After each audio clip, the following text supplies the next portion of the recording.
Le monde de l'art et de la culture est cruellement touché par la crise sanitaire Covid-19, qui a interrompu brusquement l'activité de tous les secteurs du spectacle vivant. Elle est venue percuter un secteur fragile, déjà en proie à d'importantes difficultés sociales. L'impact est dévastateur et les artistes sont durement affectés par le confinement. Donnons leur parole et écoutons-les. Quels étaient leurs projets en 2020 ? Comment s'organisent-ils dans leur activité quotidienne de création ? Quel sera leur futur ? Qu'ont-ils envie de dire, d'expérimenter, d'extérioriser, elles et eux, les non essentiels ?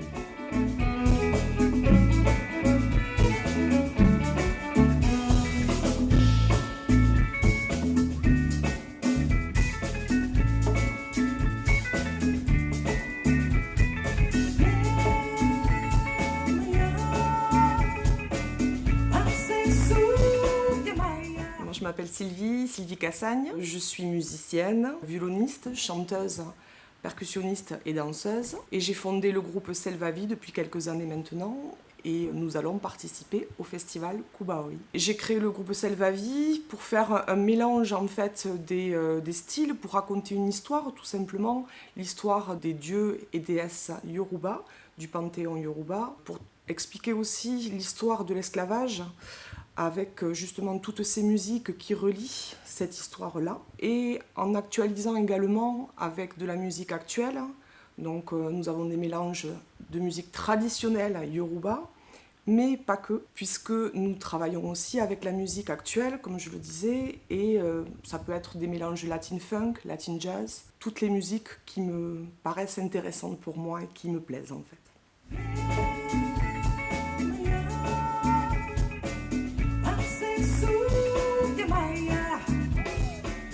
Alors c'est l'histoire justement des esclaves qui sont partis d'Afrique et qui sont partis là pour le coup, on va parler de Cuba, et c'est la musique afro-cubaine en fait, musique traditionnelle afro-cubaine, et on parle de ces contes, puisqu'on appelle ça des pataquines, des contes Yoruba, et donc on va parler par exemple de l'histoire de Yemaya, la création du monde.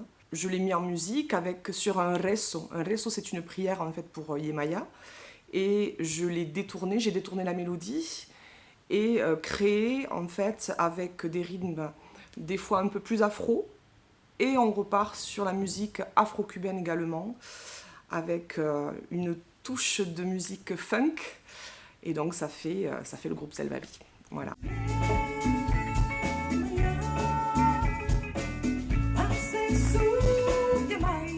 Alors Selva, c'est la forêt, c'est la jungle. C'est aussi mon prénom, Sylvie, Siloa, Siloae, Sylvie. Et Selvavi, on m'a toujours appelé vie en fait. C'est aussi la force de vie pour continuer dans toutes ces étapes de la vie aussi.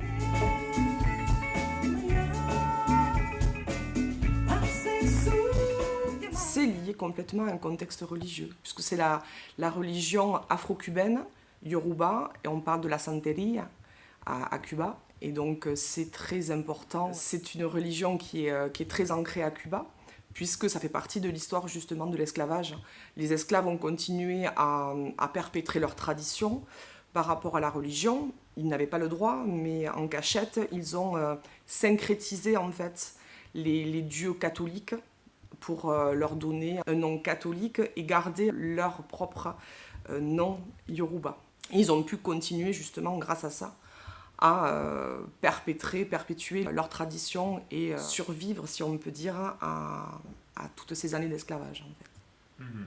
Alors là, ça c'est la bandera, le collier de la bandera, de toutes les couleurs du panthéon, des dieux et des déesses, mais c'est blanc et bleu en fait. Donc la robe est aux mêmes couleurs que les couleurs de Yemaya, le blanc et le bleu. Bleu de la mer et le blanc de la pureté. D'ailleurs, il y a plusieurs couleurs de bleu. On a Yemaya qui peut être appelé Asesu, Okute, Olodo.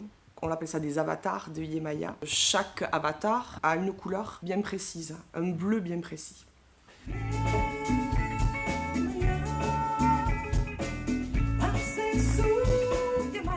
La plupart sont en espagnol. Il y a aussi un petit peu, moi j'ai beaucoup travaillé avec des groupes africains. J'ai pu quand même, par rapport à mon expérience, travailler avec des grands musiciens. Et j'ai voulu aussi représenter cette musique-là.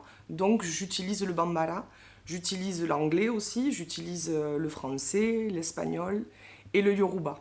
Justement par rapport à ces prières, ces rezos afro-cubain. Voilà. Les réactions du public, je pense que c'est le fait de aussi mélanger les cultures. Je pense que par rapport à différentes communautés, ça fédère aussi plus de monde. Ça les intrigue pour certains. Certains aussi écoutent juste la musique et les mots ont un sens, bien sûr. Mais je pense que la musique, des fois, est plus forte que les mots, pour le coup. Bien sûr. Voilà.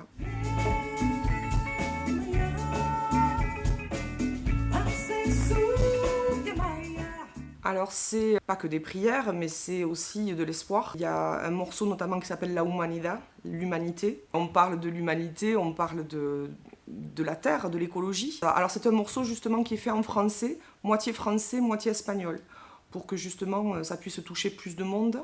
Je sais qu'il y a une communauté importante en France et notamment à Toulouse qui parle espagnol, mais c'était important aussi pour moi de mettre des paroles en français pour que tout le monde puisse être touché et comprendre. Je parle de l'humanité, je parle de cette difficulté à être tous ensemble sur cette terre. C'est réunir tout le monde, mais c'est prendre soin de notre planète et prendre soin des gens qui nous sont chers en fait. C'est surtout ça en fait. Voilà. La bienveillance, c'est le mot. Je crois qu'on en a tous besoin en ce moment, vraiment très très fort.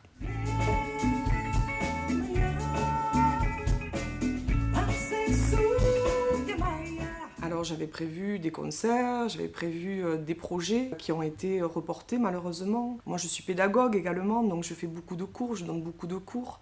Donc il faut se réinventer, faire des cours en visio. Des cours en visio, par exemple un cours de violon en visio. Le violon, le son du violon, c'est assez terrible. J'ai tout essayé. Il n'y a rien de mieux qu'un cours en présentiel, ça ne remplacera pas, quoi. Parce qu'on parle beaucoup de se réinventer, de changer. Moi je trouve que le cours vraiment en présentiel est plus important que tout ça en fait. Les cours en atelier par exemple, où j'ai des fois plus de 15 participants. Comment les faire chanter ensemble, comment les faire jouer ensemble. Moi, je dirige l'atelier chorale et orchestre de musicale, afro-cubain Caraïbes notamment. Ils vont venir sur le plateau le 29 janvier pour faire la première partie de Selvavi. On essaie de monter les quelques morceaux que l'on avait prévus. On espère, moi je croise les doigts, je veux y croire en tout cas, et en espérant que déjà en janvier on soit un petit peu déconfiné pour pouvoir avoir ce travail concret ensemble, et puis ce manque de chaleur humaine, tout simplement. Il n'y a rien qui remplace ça, en fait.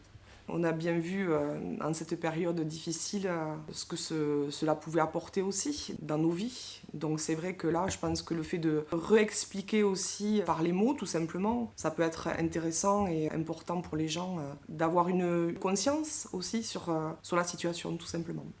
Malheureusement, le Covid a un petit peu coupé le rythme que l'on avait pris en fait avec les festivals. Mais là, justement, quand Gisèle et Christine m'ont contacté pour programmer Selvavi, moi j'ai voulu y voir aussi un signe de redémarrage par rapport à l'année. En plus, c'est janvier 2021, c'est le démarrage. On espère tous retrouver la scène. Ça, c'est très important pour nous puisque elle nous a manqué depuis pas mal de temps maintenant. On s'y remet tous. Là, on prépare le spectacle avec envie, les répétitions reprennent.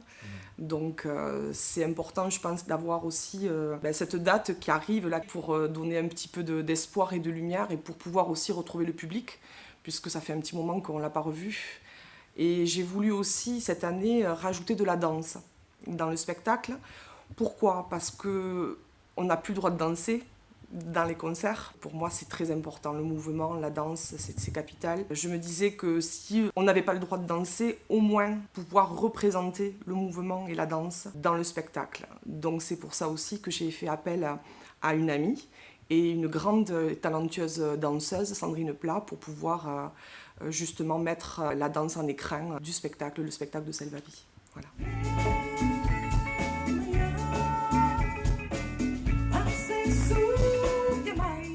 Alors c'est la première fois que je fais appel à une danseuse par rapport à cet événement justement, et je vais lui demander d'intégrer, puisqu'elle travaille en fait la danse dans la musique afro-cubaine, mais pas que, justement, elle fait aussi des danses très africaines aussi, donc ce mélange m'intéressait chez elle pour pouvoir exprimer et mettre en valeur les compositions par le biais de la danse.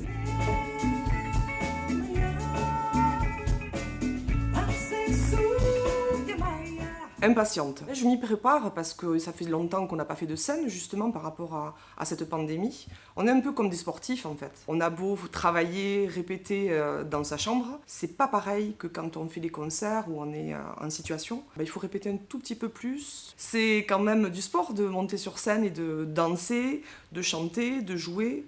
Donc il faut s'y remettre quoi, avec plus de force. C'est vraiment une reprise, je pense, de la scène, du vivre ensemble aussi. Je pense que ça va être important pour ça parce qu'on va tous se retrouver. Et moi j'ai juste envie de vous dire, ven a bailar, ven a gozar, en el Festival Cuba hoy, con Selvavi, ahí nada más.